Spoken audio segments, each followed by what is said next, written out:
but twice finished second and once third in the Brownlow medal. They left it on the ground. Oh, boy.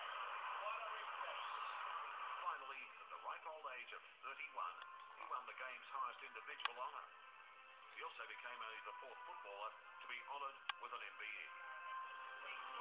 Bulldog Murray was legendary for playing in a brace or a corset and carrying any number of injuries into battle. Nothing stopped him from playing football. Murray. He loved the game and always has. Kevin Murray. He's the heart and soul of footy. It was an honour for me to be part of 3 Brisbane Lions premierships, but it's been no less of an honour to get a handshake and a hug from the Bulldog. He even let me hang his Brownlow around my neck. He's been a real driver in this success of the Brisbane Fitzroy merger over the years, and his passion for his old club and new club has been fantastic. I'm rapt to be here, and it's a privilege to join with the greats like Billy Stephen, Bob Skilton and Alan Aylett on this special night of this man's life. One of my Lions idols, the Bulldog. If ever a man is a legend, he is. I reckon he had a fair dip at his acceptance speech the year he won the Brownlow, so I'm looking forward to him going even longer tonight. Kevin Bulldog Murray. He's a bloody marvel.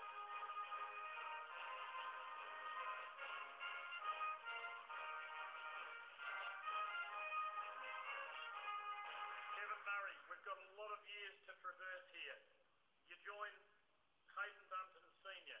You're the second legend produced by the Fitzroy Football Club, and I'm sure as important to you is the fact that you join your great mates Ted Whitten and Bob Skilton among 23 legends.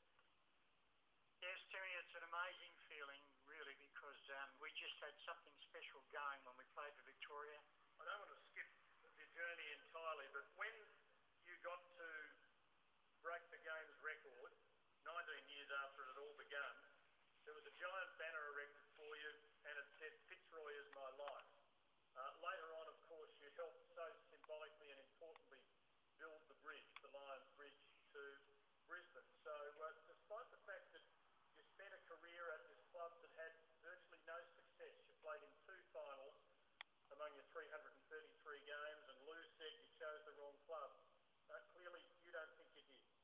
Not really. I mean, my brother Ron and my brother Dan, we went to Fitzroy under the father and son rule, and my brothers played for the thirds and seconds, and I didn't pick the wrong team, and Fitzroy are a wonderful team, but the main thing about it was the supporters were the people that inspired us, because win, lose or draw, they'd stick with you and they wouldn't abandon you, and that's why I was grabbed to see last Saturday the Richmond Football Club win, because those supporters have got to be aware that you can't win all the time. Give them time. We know it's been a long time, but that's how football goes.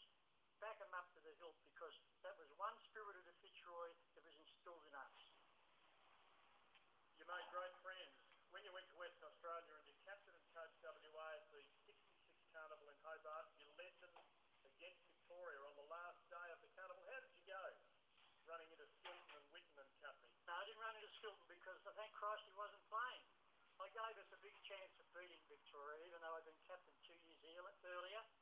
We had some amazing rovers, though, that particular series. We had Barry Cable, we had Billy Walker, who won 3 or 4 Sandovers, and we had a bloke called Keith Donkin, who won an All-Australian Blazer.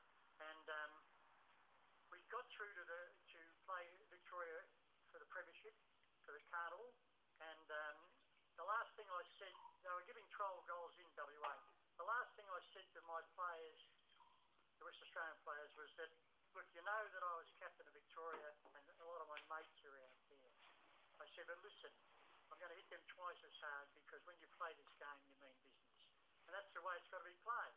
But, Jimmy, there's a man here tonight that is Mr. Fitzroy. Just bear with me. He's Billy Stevens. He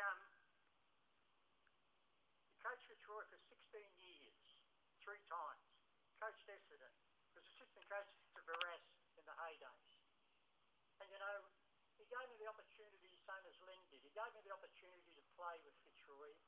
And I won my best and fairest at 18 years of age. In 15 years later, he was there when I won another best and fairest, but I won the Brownlow medal. And he's been an outstanding coach, outstanding man, and a credit to the game.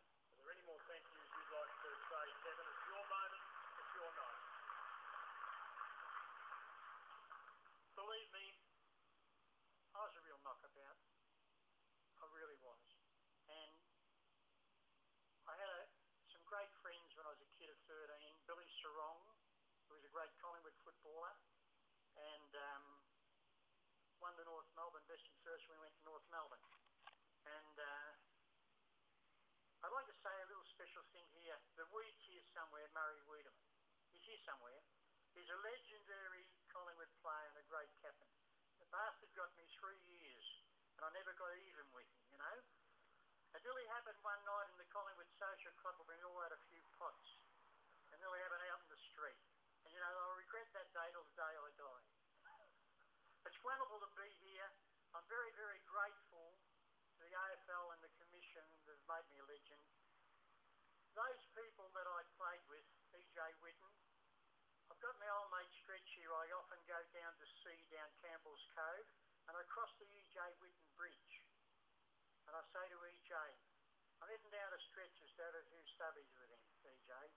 Always remember the marvellous times we had together and what you taught us. Love you, mate. Talk to you on the way back.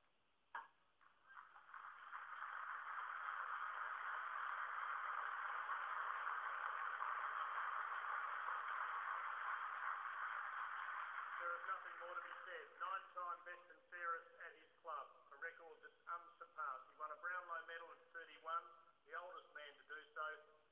Approaching his 72nd birthday, Kevin Murray becomes the 23rd legend of the Australian Football Hall of Fame. Yes, a terrific night as we honour 7 inductees, which includes Kevin Bulldog Murray.